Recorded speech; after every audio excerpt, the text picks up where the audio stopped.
Čeká nás vyhlášení nejúspěšnějších sportovců roku 2011 v tomto okresu. Takže hezký dobrý večer, vážení sportovní přátelé a fandové sportu. Nesrovnával by si ani s Alžbětou II, ani s předsedou Mezinárodního olympijského výboru. Nicméně jsem velmi rád, že v takto hojném počtu jste dorazili do Městského divadla ve Žďárně nad Sázavou. Myslím si, že nás čeká stejně tak, jak v loňském roce, hezký večer, který by měl ocenit ty nejlepší sportovce, který v našem okresu se za loňský rok urodili. Tak a zatímco tedy dochází k předávání a oceňování, tak u Davida Půlkrátka, to je ten z vašeho pohledu úplně nejvíc vpravo, tak to je judista za Sokol Žďár nad Sázavou, má 7. místo na mistrovství světa juniorů do 55 kg v Kapském Městě, byl vyhlášen tedy 4. nejlepším judistou v České republice za rok 2011 a je vítězem juniorské kategorie v tom roce 2011. Jinak celý rok se potýkal se zraněními, na mistrovství světa se ale dostal na svazovou divokou kartu a z let tam zatápěl všem favoritům. Jinak také ti z vás, kteří tady byli v loni na vyhlášení, tak ví, že je to sportovní hvězda deníku za ten minulý rok. Pak tam máme Martina Nečase, hokejistu, který startuje za Žďár nad Sázavou, je kapitánem českého výběru na turnaji ve Finsku, kde byl nejproduktivnějším Čechem a byl zařazen také do All Stars turnaje. Na mezinárodních turnajích ve Finsku a v Kanadě vyhrál kanadské bodování, ve Finsku byl vyhlášen nejlepším hráčem turnaje a jako starší žák nastupuje za žďárský mladší dorost, kde též vyhrál kanadské bodování. Je to jeden z těch velkých talentů žďárského hokeje, tak doufáme, že ho za pár let uvidíme třeba i v NHL. Teď tedy Martine, čas. Dobrý podvečer, já bych chtěl poděkovat vlastně všem, co mě dali hlas, vlastně trenérům, kteří se o mě starají a rodičům, kteří mě podporují v sportu. Děkuju. Tak Martine, čas. Potles pro všechny 3 nejlepší sportovce v kategorii jednotlivců mládeže. Pánové, můžete si posadit, tedy pro Davida Půlkrátka, Martina Nečase a Adama Adlta. Já držím palce všem, aby ta letošní sezona, kterou už někteří začali, tak aby pro mě byla stejně úspěšná jako ta loňská, aby si udrželi stále zdraví, aby trenéři, kteří mají ve svém okolí a rodinu, ve které mají každý své zázemí, tak aby je nadále podporovali, protože si myslím, že sport je důležitá součást nejenom našich životů, ale i volného času, protože se na rádi sport všichni určitě díváme, když už ho aktivně neděláme.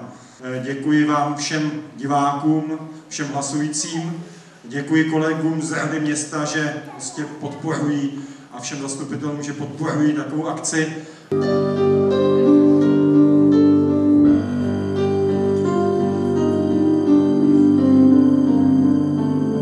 Osudná hvězda padá tmou, ztrácíš čas myšlenkou, smím jednou být blíž mým snům. Víc nevaj, znáš tajemství, jak splníš touhy svý, hlas v srdci zní, jen naslouchej.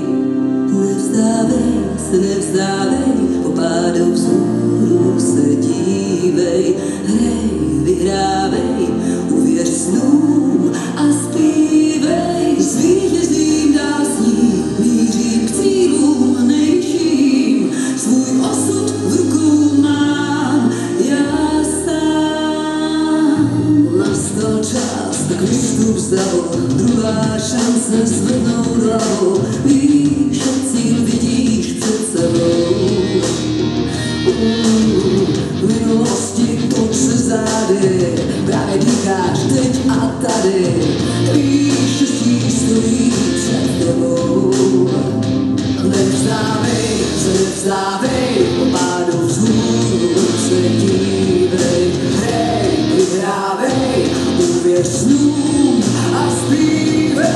Vítězím a vím, dnes patřím k nejlepším, svůj osud v rukou mám a víra stoupá díky nebesům, vím, že díky mým snům, dnes patřím k vítězům i já.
Děkuji moc.